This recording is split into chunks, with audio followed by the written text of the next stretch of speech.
tokomi si pasteur na biso lokola jouer tokomi si pasteur lokola parce que omoni musicien omoni homme d'affaires na musali na nzambe eza différent lelo album pétage komona pena pasteur azosala na casting ya bataille ya bafi tokomi wapi tozokende wapi toloba nini nzambe kaka mutatindi ye soki nzambe mutatindi prophète bravo soki nzambe nde mutatindi asala nzembo ya modele wana bravo soki nzambe nde mutatindi ye asala casting ya bafio fo bazala taille bravo tala lelo oyo passer Denis lesaka mosala guerre na Koffi Olomide asali trop asali oyo fala sala oyo via koma osala siko ezala nango babezi na ye moko makambo na ye journaliste oleki na TV obandi kofinga musicien yebisa ngai oyo journaliste ndeni nayebi te bazwa bambongo me baa basito baza ya komikita nga so na moi journaliste ofingila mutu mutu pourquoi bina finance wana na Pabrigas yo journaliste osali émission baoyo basalaka musala na baa batoro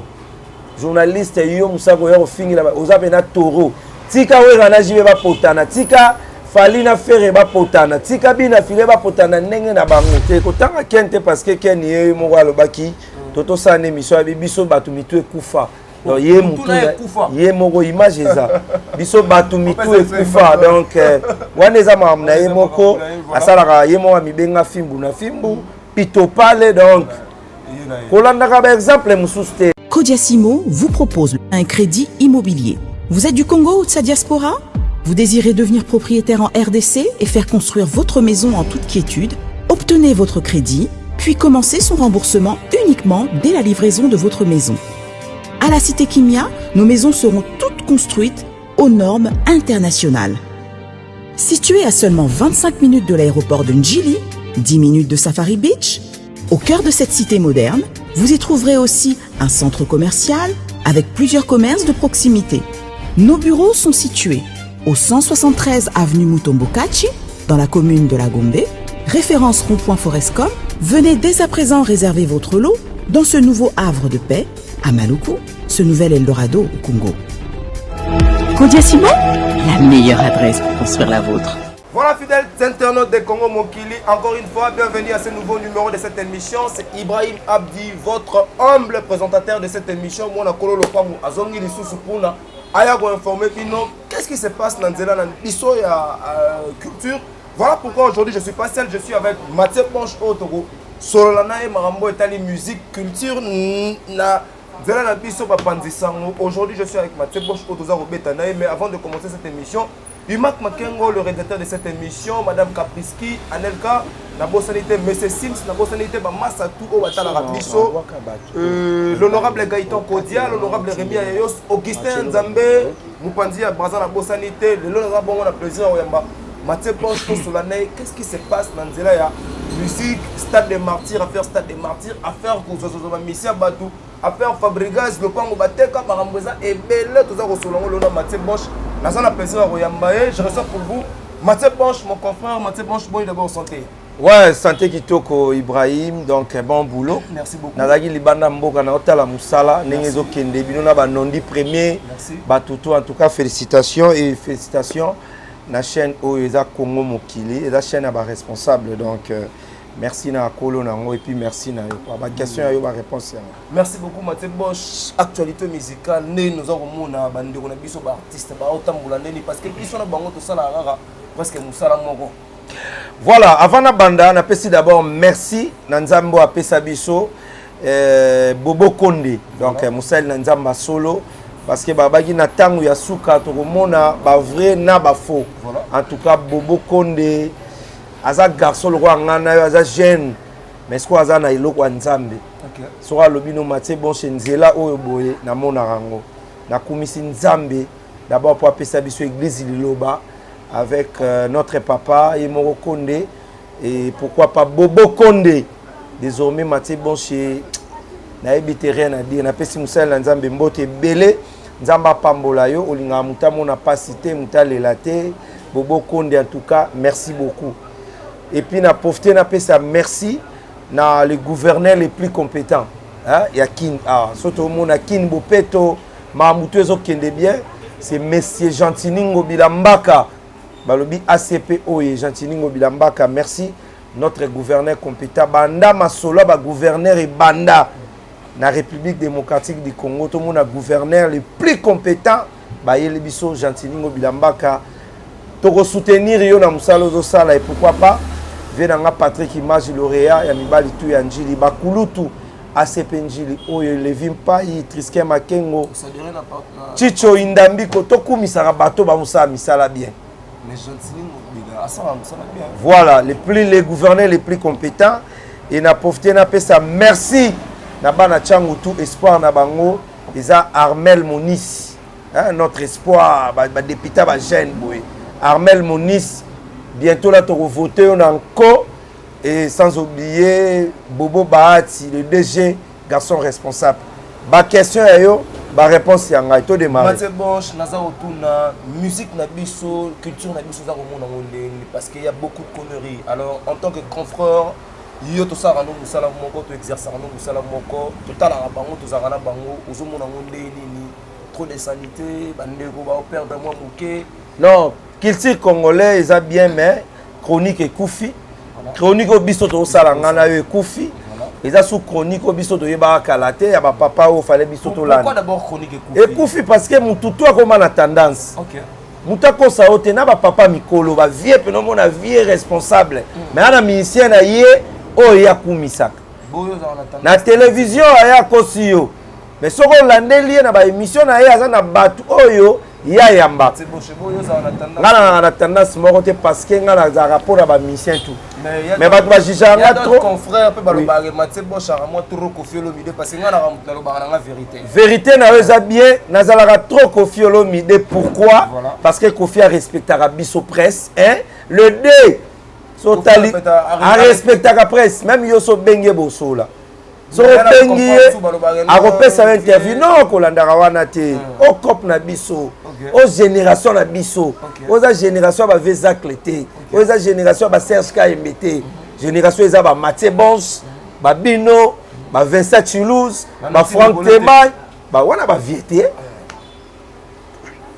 excusez nati ça sali trop sali o fala sala o via roman sala excusez na ba base na ye moko ma na ye mais c'est un intello on comprend lelo yo mutu tout a comme la tendance koto bata Koffi koto bata Fali koto boy mais Koffi Olomide ndelo lobi bolo banga trop Koffi nalandaka papa wana nalandaka artiste wana parce que le seul Koffi to tirala na attaque icône ya musique à Congo wana na aja Koffi betelanga lelo na aja Koffi nani azo sala succès le rôle Koffi Koffi lelo yo azo beta musique na bana mikio babota mikolo ba yebi ba vieux voloko bazali tozo kende na tala veri Fali pas na lobitanga otanga Koffi otanga Fali te Fali aza mwana ya Koffi mais otanga par rapport te na lobi boy la fierté yo tuninga question lobi ngai na ra trop Koffi pourquoi on va répondre mais tango beta masolo ya quadra cora otanga Fali te Fali aza mwana ya Koffi OK aza musicien très talentueux asalaka musala bien mais aza mwana ya Koffi tango tozotala bekachaka ale Fali toke yo talango te e Fali di cap te tobosana na histoire te yango moni bana ebele lo na musique bazo lokama parce que nous toza ba congolais to ba bantu to mindele te outi papa na yo ozo finga ye est-ce que oza na bénédiction non kotanga Fali te place Koffi aza donc soko moni trop to landa Koffi parce qu'il a respecté la presse et puis Koffi a un téléphone Koffi a rappelé téléphone à Bengio pour ça musala na ye sikoyo respect wana papa pe sarabiso tu faut te profiter tant que Koffi a vivant to za na to sa ni musala nde ma muso kende liboso et puis so ngana za trop Koffi eza salité te le roi ya ba massa mususu au monde bena master mayele mais comme mukala musicien master mayele sala kaka be mission ya kokumisa ka musicien moko ata Fali asali malamu ozoboya wana ndeza mabe mais tango ozosala analyse na yo oza mutu Fali asali malamu okumisi faire asali malamu okumisi owe asali malamu okumisi c'est ça mais tant que vous avez Kofi abeti concert vous avez kumisa ye te pose à mutentel yango chronique ekufi ngala na vérité yango chronique ekufi voilà chronique ekufi le bibomo Mathieu Bosch na biso na bino bota la biso bato batala sur le plan international la ligue chronique za ekufa surtout bande na biso bazara mingi na batendance na pesi notamment Ken Piana est vraiment à pesa de tendance na te kotanga Ken parce que Ken ye mo walobaki toto sa na émission biso batu mitu ekufa donc ye mutu ye moko image eza biso batu mitu ekufa donc wana eza mamna ye moko asalaka ye mo mibenga fimbu na fimbu pito pale donc kolandaka ba exemple mususu te donc faut zalaka mobali ye alobaka mamne na ndenge na yo sala boulot na yo na ndenge na yo et puis oyo ye pa lobaka za na ba vérité musu alobaka eza ya solo mais ebele eza ya kokopier te parce que toko sa chronique te poto finga na yo bo fingi musicien non na ko tiko sala ngoti voilà Mathieu Bosch affaire stade de martyr oyo ba musicien na biso ba lamukeli yango vraiment kaka po fali a Tchagi Libaya qui a robeta represté dans le stade de martyr et to ebi ke ba fait na biso ba Kofi ba jibe ba wa ba sala mona ba leka jama mbona mais to mona susu leki na bango mona bango fali a eli susu na idéologie à stade de martyr to moni Ferrego la landi to moni héritier watana be pas à Rolanda et Mathieu Bosch la part na yo en tant que chroniqueur pensera bien raisonnera bien encore réfléchir nini pourquoi Rolanda tant il fallait pour pas à Tchelibaya est-ce que c'était le moment où il fallait à Tchelibaya pour que faire héritier watana be pas suivre et to ils ont un compte à guerre d'esprit to na compte à guerre ya bitumba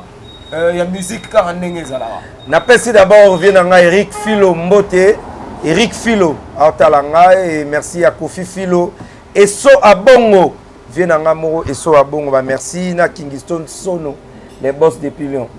tout ça la analyse oeza exact on est des intellectuels ouais ana JB ba beti martyr bango bato babanda martyr te ba betaka ba martyr tang ba alaka bango moko lelo yo fali azwi initiative na beta martyr eza mabete to moni pe moto na tembe héritier wata a robeta martyr koto lisu to moni faire rigola beta martyr ezate ke balandi parce que muta banda martyr eza fali te martyr e banda c'est là ba papa wemba ba jibe pian à l'époque ba Kofi Olomide on comprend ba taboulay ba to belé lelo so fali à lobi ka robeta na moni ba polémique ba to belé ba to sala ke c'est fali pour pas taper si courage la génération na ye pour ba beta non c'est archi faux fali a tagi date na ye ba massa msupe ba ota ba date na bango donc tolongula complexe ba to ba nango donc ba mission ba za belé na mboka oyo il y a des talents lelo ba to belé ba comment kumisa fali ba pesa ka chance ne ba militaire mais lelo il fallait la si bango za capable même comme Fergola même comme Fabregas héritier Watanabe tozalaka malamu na ba mission tout otika ko kumisa yo journaliste ozotia polémique et pas artiste mission congolais ils a honte ya culture ya mboka na biso fallait beta stade bravo ils a wata abeta bravo faire bravo mais concurrence ils a loyal pour stade de Bongaro beti otondisi musique ya bien maramba bien biso ndeto ya wana poto ya ko sala critique nana tondisaki nana tondisaki te c'est ça mais c'était ce qu'il fallait lobaki faire un droit wana te non ko faire beta ka Bersit jiba beta Bersit wera beta Bersit ezaka bongo eloko nyonso bandana mutu moko nzela matadi obi chauffeur à liboso à l'acception nzela matadi est-ce que batumsu balanda été voilà donc eloko nyonso ezalaka mutu a découvrir et puis bino bobeti donc ba polémique mususu ezaka pe prendre mutu mo la mutu ça polémique mo très très bizarre ils ont un seming donc toko sala ngo tunanga ba mususu ba mbo tozo zelande fallait beta plein wera faire plein héritier Watanabe plein biso to lugande plein spectacle musique et puis na ba billet to ba to futa combien c'est ça voilà to ba na ba billet to futa combien c'est vrai que ba to mususu non peut ba pessimisme ba prix exact c'est ba billet te mais to ba dans le jour à venir Mathieu Bosch à faire kolonga ba différents musiciens ko kene na ba différents orchestres pour na yo Mathieu Bosch à l'époque to ba salara union ba musiciens ceux qui musiciens qui ngande longo na et pas qui ngande ana droit kota et pas OT Maïcha Pak à l'époque tu es émission na bino mais apparemment Maïcha part et Koufa nango. Le rôle de Koufa, bah mise pas comme il a bango lelo, à rôle amourana et sur le simbité à quel côté kuna. Alors tout le monde Kalamingi a été fabricas, bah mise na misusu, bah ndekone misusu bah qui pas bien filé. Bah il est pas fabricas. Tu habites bah pour la polémique, tu bah pour la voyage, tu bah pour la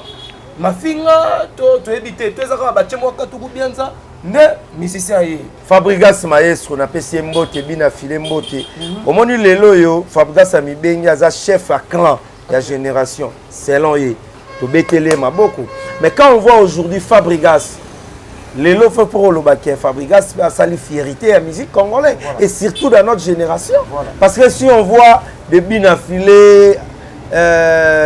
Materazzi Iboaton, Lelo Batebele, Baouta et pas ya Fabrigas. Donc,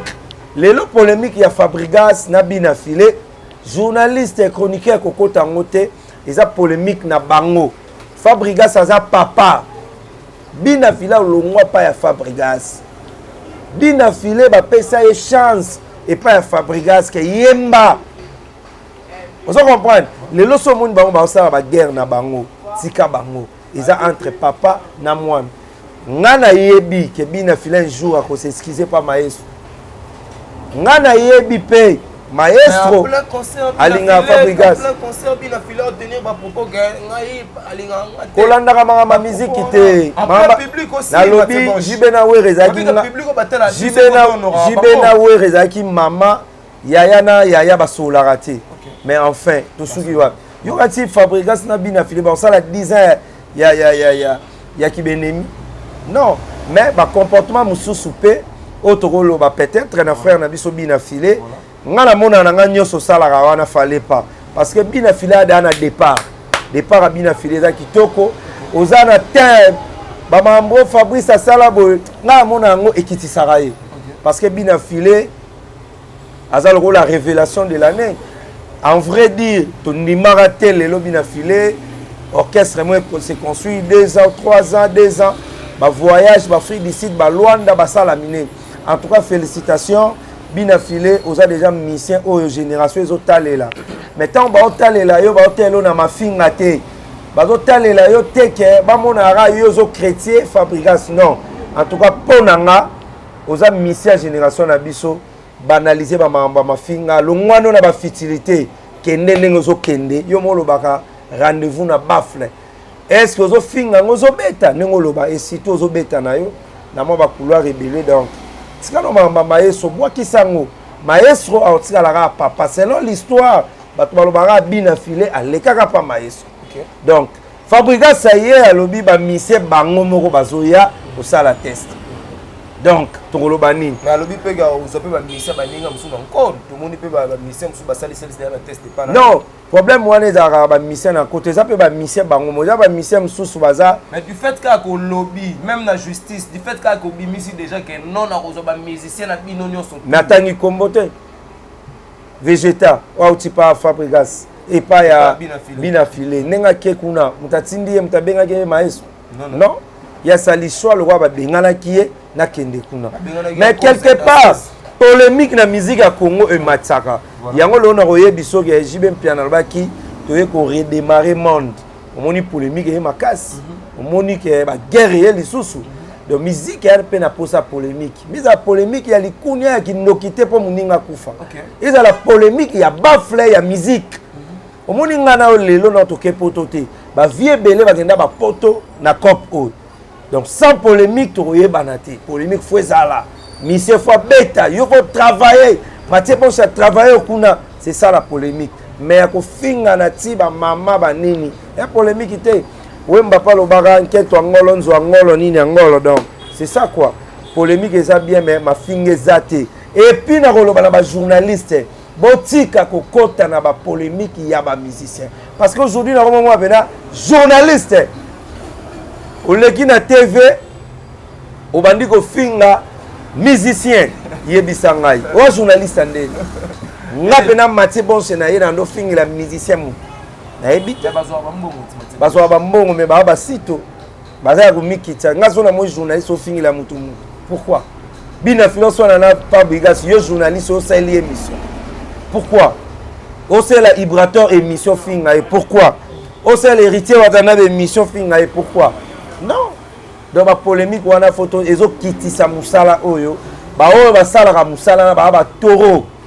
journaliste yo musako yo fingira ozape na toro tika wera na jibe ba potana tika falina fere ba potana tika bina file ba potana ndenge na bango yo sala kaka musala sala analyse ya malamu tout est okende bien merci yango moni lelo to mona na ba pasteur azo finga ne musicien et comme normal toke wapi to kota pe côté ya masolo ya pasteur na so Denis Les o lelo aza ko s'attaquer mingi na Koffi Olomide pona yo Mathieu Bosch un pasteur a ko se comporter ndenge. Voilà donc là on a golo bakara pona ngai obige aussi singala courage et mission kotala pasteur Denis Les l'homme de Mbio pasteur oyo bando tondisa bastade plus de 120 000 personnes aotondisa bastade na ba oyo nyonso ezoya boye eyosalanga pasi pasteur Denis Les azalaki pasteur oyo bato ebele bando konte na ye ndenge alobaka aza nzela oui kobanda idéologie ya bamai likolo ya banini baprophétie na télévision eyebisanga lelo tokomisi pasteur na biso lokola jouer tokomisi pasteur lokola parce que omoni musicien omoni homme d'affaires na musali na nzambe eza différent maka mosusu tozomona kongo nyonso esekaka bakobenga ye aye asali pétage oui après bato nde bakokritike lelo album pétage komona pena pasteur azosala na casting ya bataille ya bafi tokomi wapi tozokende wapi toloba nini nzambe kaka moto atindi ye soki nzambe moto atindi prophète bravo soki nzambe nde moto atindi asala nzembo ya modele wana bravo soki nzambe nde moto atindi ye asala casting ya bafio fo bazala taille bravo tala lelo oyo pasteur Denis Les akomosala guerre na Koffi Olomide mais mutu na Koffi Olomide totali ba vidéo mutu na nga na kati ya résidence na Montfleury il paraîtra que vous doutez $100 ya na yebisaki yo tango tuna nga mamba basali na nzambe ebele mwana génération na biso tokanga na ba bobo konde na biso aza jeune ana mbongo akosala nyonso oyo bato basala mais ba bobo konde mona ba on a ba beste mona bango na ba beste yoso yo ka o bobo konde bakangie na fille moko be mutakalize makambo bo makambo wana nyonso ezoyaka na kaya bato mosusu toluka nzambe ya solo nzambe alobaki na temps ya suka tokomona makambo ebele makambo mosusu tozoseka mais avenir na bano ngano tokobota baosuka wapi baotala histoire ya pasteur moko ndosala baplein mais lelo oyo pasteur akoma na ye azocite la na la li bo na li vraiment c'est pitié et puis Koffi Olomide aza artiste ya monene na mboka na biso Denis Les yo bando ofinga ye non pasteur Koffi Olomide aza artiste ya monene yo poza prophète ya monene ya mboka na biso donc respect ezalaka réciproque namoni eloko mpe boobomana te namoni eloko mpe obomana na ye te ye aza musicien yo oza pasteur bana bazoloba nini na bandako c'est la honte Mathieu Bosch Koffi Olomide lelo la plupart bamisi bazoyepa na ye ese ono misi auti wenge misi auti wenge BCBG auti wenge maison mère auti boye azoyepa Koffi Olomide le secret ezalaka nini secret ezalaka ke eza bamisien ebele bazalaka na baorchestre ebele mais rêve ne ezalaka va akende asala carrière solo fo azala pembe na grand mopango wana eza choix ya bamusicien nga natuna ya baquestion to tosala émission moko boye bato batiakitiaka wana na bainternet ke nga na baki quartier la te eza poubelle nayebi te sotalaki yango kofi adefandaki yango donc bamisien ebele rêve na bango ezalaka fo nazala nasali na nga carrière mais fo nayemba na quadracour quelque part eza bien omoni Koffi lelo baza bavie moko ate mabe ya Koffi peut-être baloba yango na musika biso ovanda na ye mutu nyonso aka na mabe mais vie wana aza boye epuis aza aza talent moko ya kosakana te tala lelo bato basala carrière na honorable Cindy Leker basuka wapi mais tala ndenge Cindy azali respect tala bato tout basikontaka na ye pourquoi po aza pembeni ya Kofi Kofi lelo aza idole moko boye biso tokoboya yango te nasengaka na ministère ya Congo ere akosalela Kofi monument yango ere oyo tokohonore bato bazohonore musique ya Congo yango baza en vie eza te moto akufi boye ebele Kofi azaneka azane na mo fleuri awa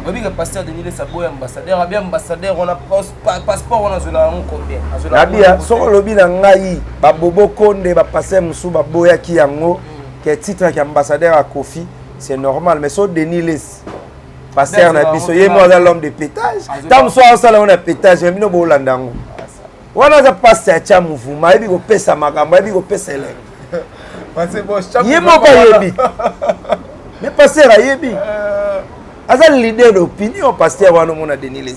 mais pétage yango ekangiti ezo betati siko tanga oloba likamba Kofi bino bozo yango ya normal na limite Denis Les akovanda boye a critiquer Kofi ezakaka pétage pour dire que nous sani ezobima donc mama ba théâtre ba de ba donner ça loba ki tsango pembeni Kofi otika la icône on dirait rêve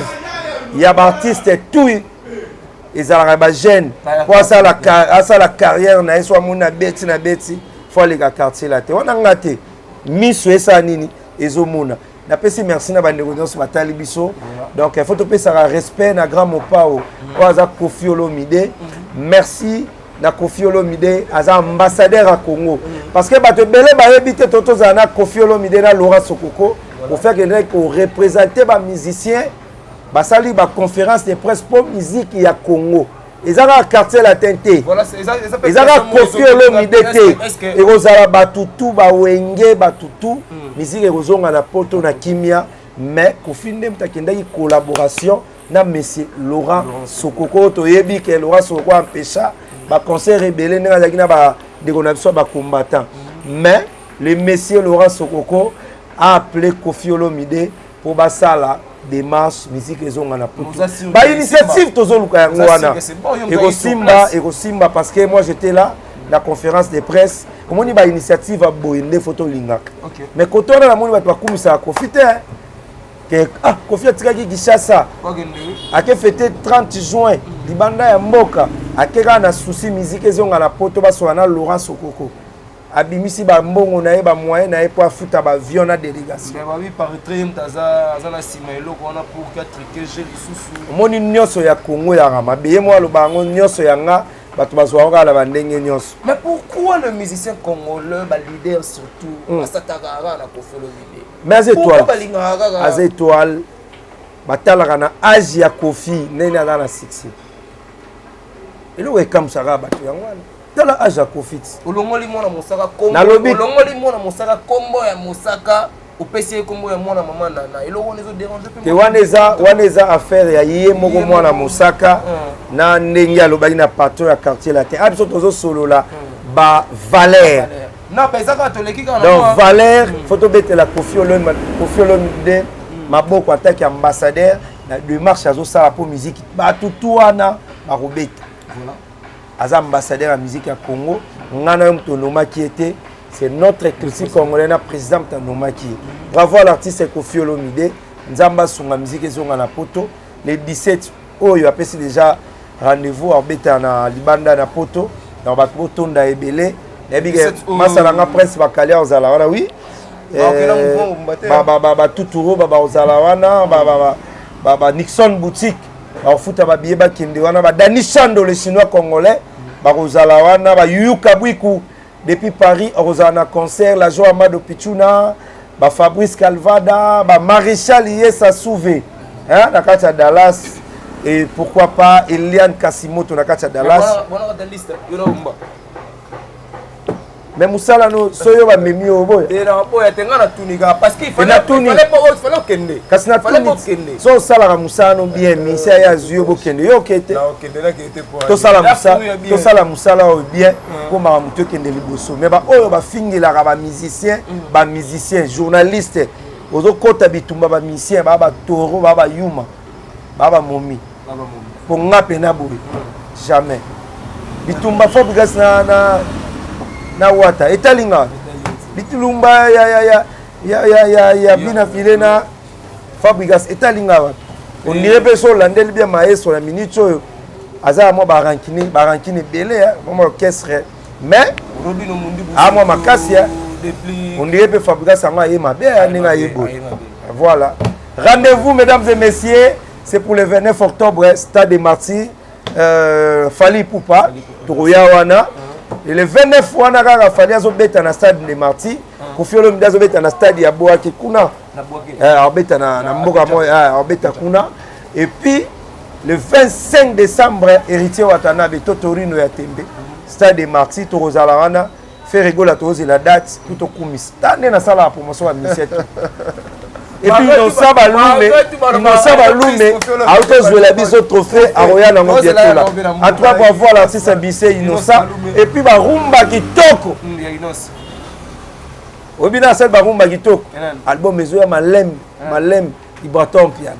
Ah, c'est pas sorcier. Félicitations à Ibraton piano. Bravo à notre génération. Mamna biso tout et Kendeli Bosso. Casquette Moto Pamba, merci à vous. Merci beaucoup à ma fan Toubalinga Mathieu Bonché. Je suis là toujours au milieu du village, sans polémique, sans parti pris, à condition l'artiste soit à respect. Donc il y a potentiel de promotion. Merci beaucoup. Quelques dédicaces, la livre la personne dédicace. Ma dédicace c'est la Zongeli, le gouverneur le plus compétent de l'histoire de Bobila Mbaka. Il pour na bela Raliboma et puis na merci na notre Mosali na Nzambe. Oh la gauche droite Bobo Konde na peso ba merci ebele Bobo Konde Nzamba za na yo Eli Konde donc na peso pe ba mbote ebele et puis na profiter na pesa merci na ya Laurent Sokoko le Gende ya Laurent Sokoko bientôt là arène ko beta mananko et pourquoi pas honorable ya biso bana Changu Armel Moniz